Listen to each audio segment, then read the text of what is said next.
dog. So we're going to talk to him in just a minute. Our pets, they're our companions. We have one right here. And often much more than that, especially for one of the most famous Miss Americas of all time. This is Ann Mobley. You've seen this video, haven't you? Contestant from Mississippi in 1959. You like looking at you? Look at that hairdo. Aren't you beautiful? No, what a homely child. There were 11 judges. Homely about you. You can't say this. You guys, you may not realize this, but Ann's glamour really is what helped propel Miss America into the national spotlight.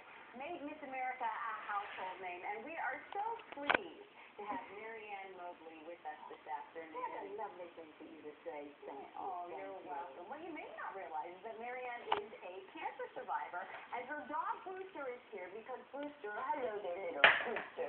Booster played a role in helping save, right?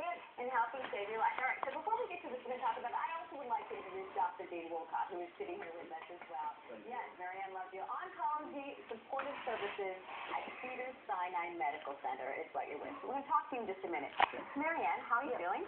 I'm feeling great. I've just been through my second cancer, stage 3 breast cancer, 6 months of a wonderful thing called chemo, 7 weeks of radiation, lost all my hair, but this is the little dog that saved my life. Now, you thought you'd already been through all of this and you were cancer-free. Yes, in 2004 I had my first cancer. But after you have your first cancer, you are checked every 6 months. Was it breast cancer the first time? Okay, so you think ductal carcinoma incisors. Isn't that wonderful? I love saying that. I love saying that. It was in the left breast, and I would have my checkup. And Dr. Armando Giuliano was my doctor, my surgeon. And I had just been to my checkup, and 2 months later, this dog started to go crazy. How? And started to scratch at my breast. And follow me. This very quiet dog became so agitated, I would sit down and he would go crazy, scratching at me. I would sit on the sofa, he was scratching at me. Now, did you get the message? Yes. Yeah? How? You know, I sensed something was wrong, but I've always been around animals all my life, always had dogs.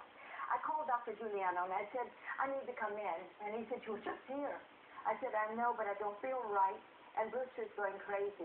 He said, now I have to listen to the dog. Yeah. And I said, yes, But thank goodness, he's such a wonderful man.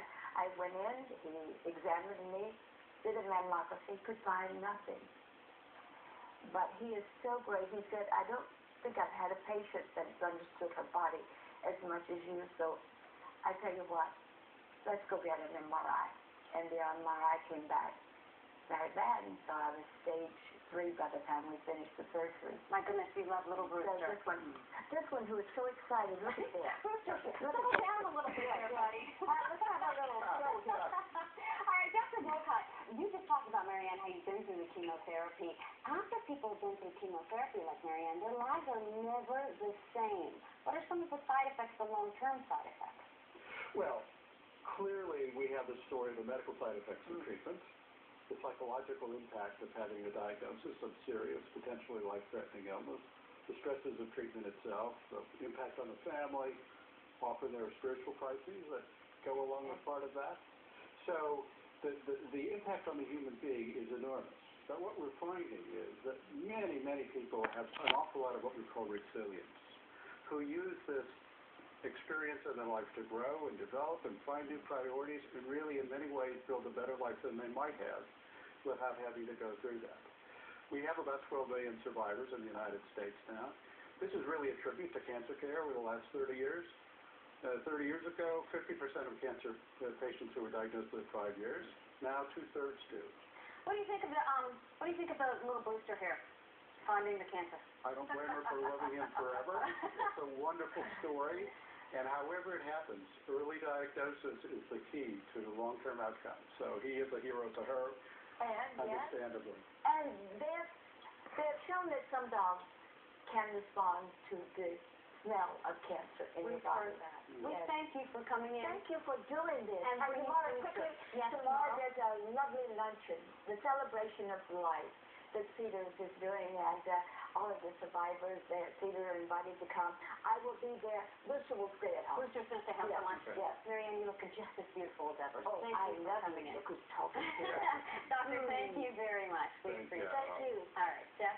All right. major lawsuit has been filed against the NFL by